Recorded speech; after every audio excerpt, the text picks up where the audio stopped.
भारत की महान विभूति स्वामी विवेकानंद जी के जीवन से संबंधित महत्वपूर्ण कहानियाँ।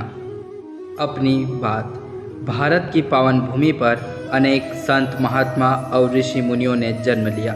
उनके द्वारा दिए गए सत्य, प्रेम, त्याग और मानवता के संदेशों से संपूर्ण विश्व ने प्रेरणा ली है। ऐसे ही एक तपस्वी, ज्ञानी, भारत के गौरव का प्रतीक, एक महान विभूति ने 12 जनवरी 1863 को कलकत्ता महानगरी के कुलीन सुसंस्कृत दत्त परिवार में जन्म लिया, जिनका नाम था स्वामी विवेकानंद। स्वामी विवेकानंद के पिता श्री विश्वनाथ दत्त कलकत्ता हाईकोर्ट के वकील थे और माता भुवनेश्वरी देवी भगवान शिव की अनन्य भक्त थी।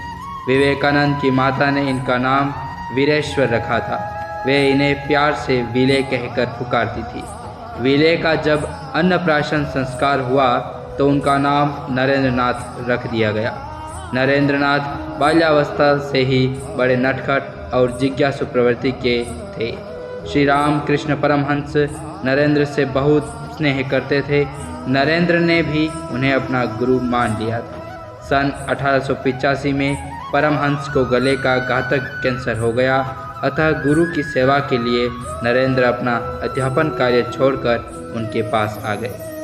नरेंद्र अर्थात स्वामी विवेकानंद ने हिमालय से लेकर कन्याकुमारी तक पूरे देश का भ्रमण किया।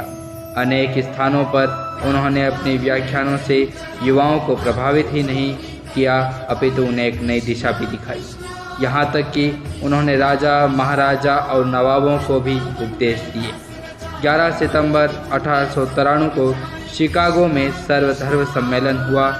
इनमें उनके द्वारा दिए गए भाषण ने पूरे विश्व में तहलका मचा दिया।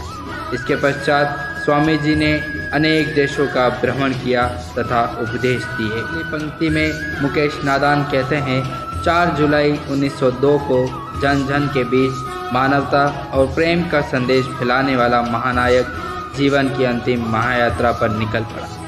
स्वामी विवेकानंद के जीवन की अनेक घटनाओं का वर्णन उनके जीवन पर आधारित विभिन्न पुस्तकों में मिलता है, जिन्हें हम अपने कहानियों के रूप में प्रस्तुत करने का प्रयास किया है। हमें आशा ही नहीं, पूर्ण विश्वास है कि स्वामी विवेकानंद के जीवन पर आधारित ये प्रेरक कहानियाँ अवश्य ही पाठकों के जीवन को एक नई दिशा देगी। पत्रिकाओं का सहयोग लिया गया है बहुत सारी अलग अलग दिशाओं के लिए। पुस्तक में स्वामी विवेकानंद के जीवन पर आधारित कहानियों को संग्रहित करने के लिए अनेक पुस्तकों, पत्र पत्रिकाओं का सहयोग लिया गया है। हम इन सभी पुस्तकों, पत्र पत्रिकाओं के संपादक, लेखक एवं प्रशासकों के हमेशा आभारी रहेंगे। मुकेश नादान। अगली कड़ी में हम मिलते हैं, तब तक आप इंतज़ार करिए। जय हिंद।